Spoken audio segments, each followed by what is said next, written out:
the 10-minute cannon. And the race has started already. So it looks like that was the 1 minute cannon that we had just not so long ago. But you can see we're now underway with Summer Torpids 2021. And what a flying start we're seeing there from Queens. They're kind of trying to get right up behind St Anthony's. St Anthony's there leading with the red kit and the red and yellow blades.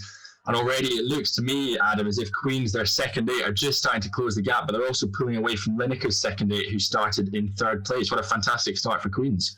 Yeah, I'd say Queens already within a quarter of a boat length of St Anthony's, which is amazing. Within 5 strokes, they had just such a speed differential. They nearly have overlap. They probably even have a little bit of overlap now. So obviously the first Cox and St Anthony's will not concede because they have no reason to concede because they can't race on to pump any other boat. So St Anthony's will just be holding on for dear life at this time.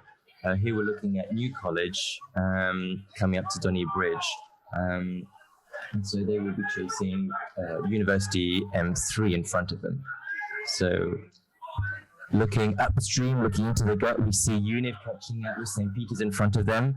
So they have had the concession. So Univ M3 are now rowing off the course because they have their bump. So it's now a case at the front of the race to see how long St Anthony's can hold on.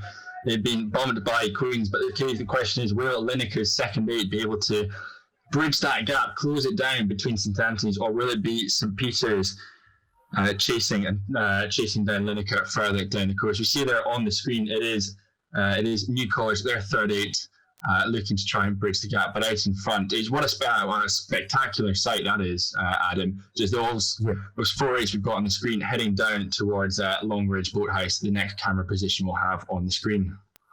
From the looks of it, St Anthony's have been able to get a little bit more of a gap between Lineker again. So Lineker might have used a fly or die strategy where within those first 10 strokes of their start sequence, they went out all hell loose, rate 38 to try and really close that gap. But St Anthony's have been able to hold them off. And potentially now it will be interesting to see if Lineker have still any steam in the tank to get them to the other end of the course. It looks like, however, Lineker are doing another push, and they're getting a little bit of overlap now, and there's concession. So St Anthony's have conceded to Lineker. Wow, that's certainly not the start that St Anthony's will have wanted to the first day of Summer Torpids. A disappointing outing for St Anthony's so far, but what a kickstart, what a way to start your Summer Torpids for Queens and Lineker, really opening up the gap now back towards I think St Peter's there on your screen, and we can see that looks to be Lineker's third eight, who are 10th off the last vote in this division. And it looks to me, Adam, as if they'll just be able to see out this course and probably hold their position of 10th for the rest of today. Exactly. It looks like they'll be rowing over all the way up to the head, the full 1.8 kilometers. On the screen now, looks like we have New College coming up Greenbank. They're about halfway up Greenbank at the moment, looking a little bit out of time at the catch, and they're crossing over the river at the moment, so they're gonna have a little bit of resistance as they row against more of the current. And they're crossing over to Univ. Who is that behind? Do you see who it is, Fergus? I think it could be Christchurch behind them, or it could be, I reckon, either Christchurch or Mansfield. We'll get a better idea as we come into view. But from a coxing perspective, Adam, what do you make of the lines that are taking so far around this bend? Yeah, so crossing over from Greenbank to Univ is always an interesting one. You want to cut across as sharply as possible, really, because the middle of that river, as I said, has the most current, so the most resistance against the rowers. So St Anthony's M3 did a great job, crossed it as quickly as possible. The boat behind them, however, I think they just went too slowly across. And so the Cox will have worn out their rowers, his rowers or her rowers. Which from, as you said, it looks to be. So St Peter's, I think, now starting to close up on St Anthony's. St Anthony's already, as we said, been bumped by Queens, been bumped by Lineker. Are we going to see them bumped again by St Peter's? I think the margin looks big enough. They should just be able to hold on and see out the rest of the course. But I think, it looks to be St Peter's closing up behind them. But closing at speed, Adam.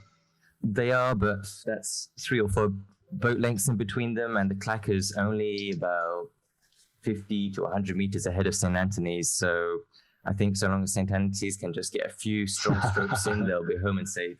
Although St. Peter's will obviously be pushing and giving everything they can right now. And they are, you can see, closing the gap, but I think they're just a little bit too late. So as we've said already in this division, a great start for Queens 2, a great start for Lineker.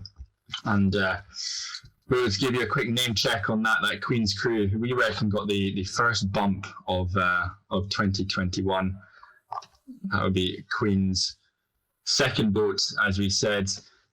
Cox by Katie Boyle, stroked by David Behe, 7's Ben Owen, 6 Ivan McCabock, 5 is Lorenz Ulbrich, 4 Kyung Chang Park, 3 is John Searight, 2 Axel Schmidt, and their bow is Youssef Boussabane. So a great performance there from Queens 2, we reckon the first bump of 2021. And we see there, Adam, that'll be we've got New College just coming into shot, seeing off their first division.